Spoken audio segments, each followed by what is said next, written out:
नमस्कार आणि good morning. आज पुन्हा व्हिडिओची सुरुवात सकाळी सकाळीच करते आहे। बघा, मुलांचं ना पोट भरणं सोपी असतं। छान अटरम चटरम मस्त मसालेदार वगैरे त्यांना काही दिलं ना मस्त आवडीने खाऊन घेतात आणि पोटभर खातात। पण त्यांना हेल्दी खाऊ घालायचं असलं की मात्र ते एक चॅलेंज असतं प्रत्येक आईसमोर।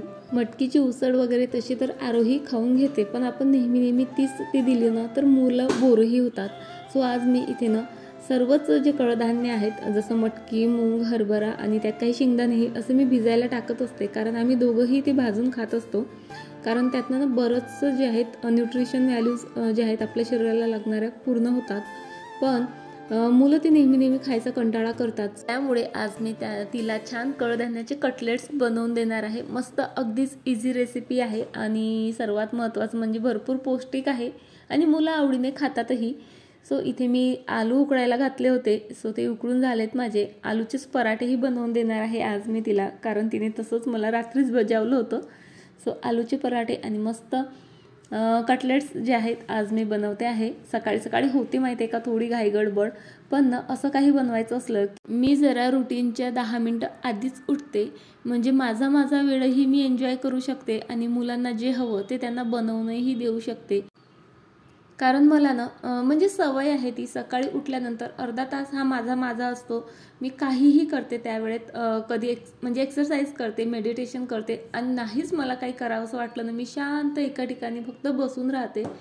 सो तो माझा मी टाईम मी कशासाठी जो आहे कॉम्प्रोमाइज करत नाही। पण जेव्हा अशा काही रेसिपीज बनवायच्या असतात, वेळखाऊ असतात, तेव्हा मात्र जरा लवकर उठते, म्हणजे माझाही वेळ मला मिळतो आणि मुलंही खुश होऊन जातात। सो इथे मी सर्वात आधी पराठ्यांचं जे आहे भिजवत आहे। पराठ्यांसाठी मी आलू तर छान किसून घेतला आणि त्यामध्ये थोडंसं जे आहे गव्हाचं पीठ, थोडं बेसनही घातलं आज आणि त्यानंतर त्यातनं कस्तुरी मेथी, ओवा भरपूर, तीळ वगैरे घातले, त्यामुळे ना वेगळाच अशी चव येते, क्रिस्पीनेस येतो पराठ्यांना। सोबत थोडंसं जे आहे टोमॅटो सॉसही घातलं आणि चाट मसाला तर म्हणजे अजिबातच विसरायचा नाही, त्यामुळे मस्त चटपटीत येतात आणि मुलं फार आवडीने खातात। माझा पिहूही फार आवडीने खाऊन घेतो आलूचे पराठे, त्यामुळे मला ना म्हणजे आलूचे पराठे करायचा तर मी कधीच कंटाळा करत नाही, कारण त्यामुळे बऱ्याचदा म्हणजे 2 वेगवेगळ्या डिश बनवायचा जो त्रास असतो ना तो वाचत असतो।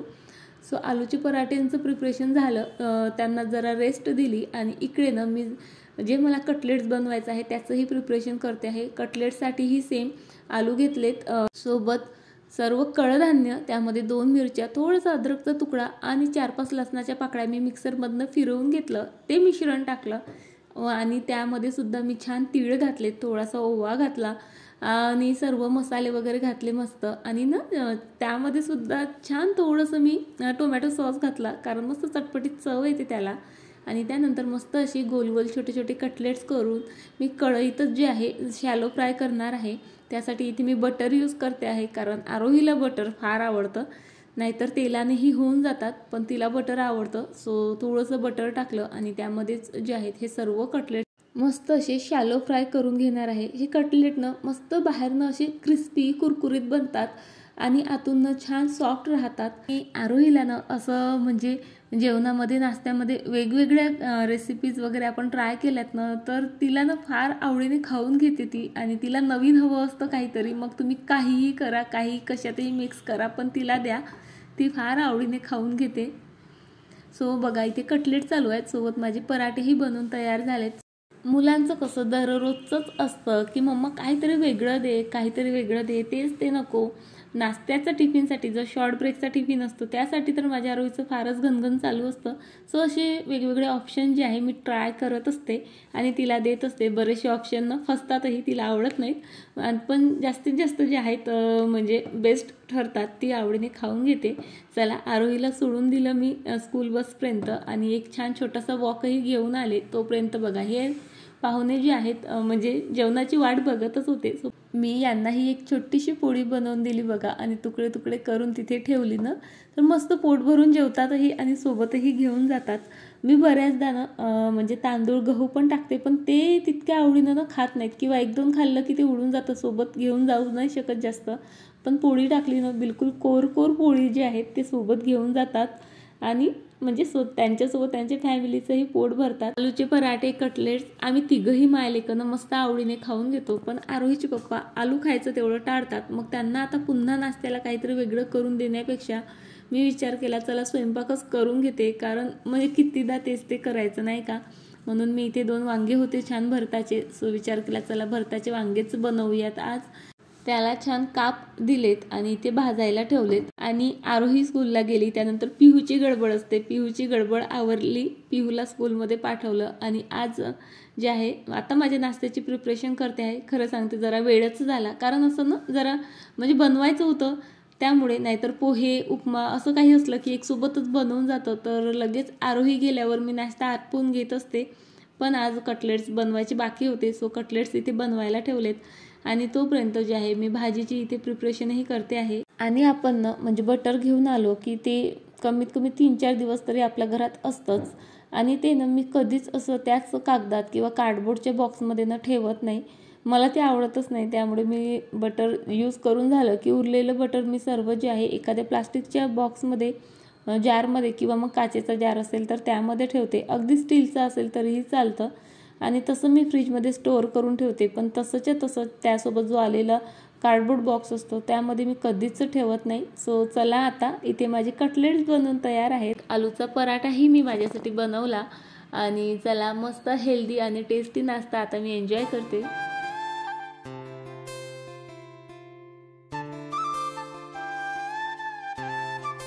कांद्याची पात असली ना तर वांग्याचं भरीत मस्तच बनतं. आज माझ्याकडे कांद्याची पातही आहे, सो म्हटलं चला आता मस्त कांद्याची भरपूर पात टाकून आपण वांग्याचं भरीत बनवूयात. वांगे तर मी नाश्ता करण्याआधीच जी आहे भाजून सोलून वगैरे ठेवली होती. आणि चला आता मस्त असं चमचमीत वांग्याचं भरीतही मी इथे बनवून घेते आहे.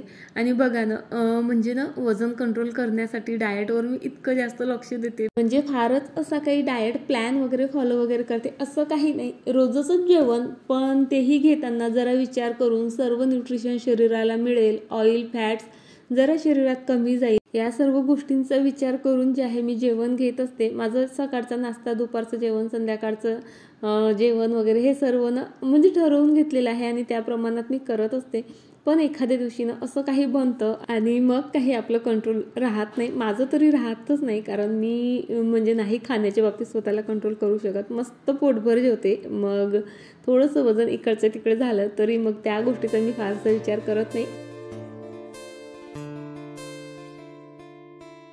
तसं बघितलं ना आमच्याकडे कुणाला चहाची सवय नाही आहे, पण आवड मात्र आहे. त्यामुळे अगदी आवडीने कधीतरी आमच्याकडे असा चहा बनतो आणि आम्ही सर्वजण ते एन्जॉयही करतो. आणि इथं चहावरच जे आहे बाप लेकीचं जरासं जे आहे डिस्कशन चालू होतं, कारण ते बोलले लहान मुलं चहा पित नसतात. आणि इथे आरोही त्यांना पटून देत होती की लहान मुलांनी कधी कधी चहा पिला तर चालतो. सो इथे बघा असा मस्त घोटून चहा बनवणं चालू आहे. आणि त्यासोबत मला 2-3 सल्लेही देणं चालू आहे की असा चहा बनत असतो वगैरे वगैरे. मी ऐकलं, पण मनात विचार चालू होते की बाबा तुमचा हा घोटून चहा होईस्तोवर आम्ही इकडे 2-3 कामंही आटपून घेत असतो. बेसिंगमधले 3-4 भांडे असू द्यात किंवा मग किचनचा काउंटर टॉप वगैरे आवरायचं असू द्यात, ती कामं आमची सोबत चालू असतात. आम्हाला इतका वेळ नसतो की त्यामध्ये कप फिरवून तो घोटवायला. चला पण आयता चहा मिळाला तर बोलून काही फायदा नाही, म्हणून जे काही मनात आलं ते मनातच ठेवलं आणि मस्त असा चहा एन्जॉय केला. कारण आयत्या मिळणाऱ्या चहाची चवनं अगदी अमृत तुल्यच असते. सो चला चहा एन्जॉय केला आणि लगेचच पटपट कामाला लागले. कारण बघा सकाळचे भांडे सुकेच तोवर दुसरे बेसिंगभर भांडे हे तयारच असतात. सो मला ते घासायचे होते, कारण पिहू आला होता. पिहूला खिचडी वगैरे बनवून दिली, सोबत त्याचा टिफिन वगैरे आणि बरीचशी भांडी होती. शिवाय चहाही झाला आता. सो सर्व भांडे रचलीत आणि ती भांडेही घासून घेतलीत. आणि आपल्या बायकांचा अर्ध्यापेक्षा जास्त दिवस हा तर किचनमध्येच जातो. बघा ना, सकाळचा नाश्ता झाला की भांडे झाले की पुन्हा स्वयंपाक झाला की पुन्हा भांडे, त्यानंतर जेवण करायचं, पुन्हा ती ताटं पडणार, त्यानंतर मुलं येतात, मुलांना काहीतरी खायला द्या, त्यांचे टिफिन वगैरे पुन्हा भांडे, म्हणजे भांडे घासत राहतो आपण. आपला अर्धा जास्त वेळ जो आहे जो किचनमध्येच जातो. आणि असं पूर्ण मंथली इयरली आणि असं लाईफ टाईम कॅल्क्युलेशन केलं ना, मी तर म्हणेन म्हणजे आपलं अर्धा आयुष्य जे आहे किचनमध्येच जातं. पण चला असू द्यात. पिहूसाठी ना मी खिचडी केली होती, मिक्स डाळ वगैरे टाकत असते त्यामध्ये, आणि तेच मग तांदूळ डाळी धुतल्या तर त्याचं पाणी होतं ते मी इथं प्लांट्सला देत आहे, कारण त्यातनं बरेचसे न्यूट्रिएंट्स आहेत जे प्लांटसाठी महत्त्वाचे असतात. म्हणजे प्लांटच्या सर्वच रिक्वायरमेंट फुलफिल होतात असंही काही नाही, पण बऱ्यापैकी जे आहे न्यूट्रिएंट्स प्लांट्सला मिळतात. आणि हे माझ्याकडचं जे आहे कोलियस प्लांटचं कलेक्शन आहे. तुमच्या बॅल्कनीमध्ये गार्डनमध्ये जर ऊन पुरेसे येत नसेल ना, तर फ्लॉवरिंग प्लांट आपण ग्रो नाही करू शकत. मग फ्लॉवर सर्वांना आवडतात आणि कलरफुल जर गार्डन असेल तर म्हणजे काय सांगावं त्याचं. सो मला माझं गार्डन कलरफुल असलेलं फार आवडतं, आणि त्याचमुळे कलरफुल प्लांट्स जे आहे माझ्या गार्डनमध्ये मी ॲड करत असते. आणि कोलियस हे एक बेस्ट ऑप्शन आहे कलरफुल प्लांट्ससाठी. खूप सुंदर सुंदर खूप सारे कलर्स यामध्ये अवेलेबल आहेत, पण माझ्याकडे 4च आहे. आणि बघा, कोलियसचं प्लांट उन्हात ठेवाल तुम्ही, आउटडोअर ठेवाल तर त्याची एज 1 वर्षभराच्या असतं.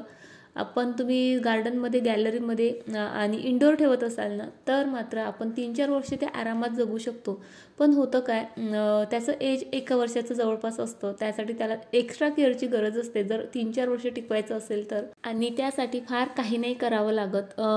प्लांटचे जे स्टेम असतात, फांद्या असतात, त्या जास्त ब्राऊन दिसायला लागल्या तर मी काय करते, वरवरचे त्याचे टिप्स कट करते आणि ते पुन्हा त्याच पॉटमध्ये लावून देते. त्यामुळे काय होतं, दुसरं आपलं एक प्लांट तयार व्हायला लागतं, सोबत आपलं प्लांट बुशीही दिसतं, आणि त्यामुळे मग हे प्लांट आपल्या गार्डनमध्ये वर्षानुवर्ष टिकतं सुद्धा.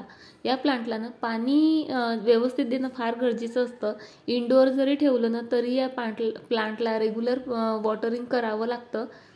रेग्युलर म्हणजे त्याची माती चेक करायची आणि लगेचच त्याला पाणी द्यायचं. फारच त्याची माती सुकू दिली तर ते प्लांट लगेच जे आहे पानं त्याची माना टाकतात आणि म्हणजे साईन देत असते. त्यामुळे त्याला व्यवस्थित पाणी देणं फार गरजेचं असतं. माझी तशी तर संपूर्ण घराची क्लिनिंग झालेली आहे बघा. फक्त हा एवढा कोपरा सुटला होता.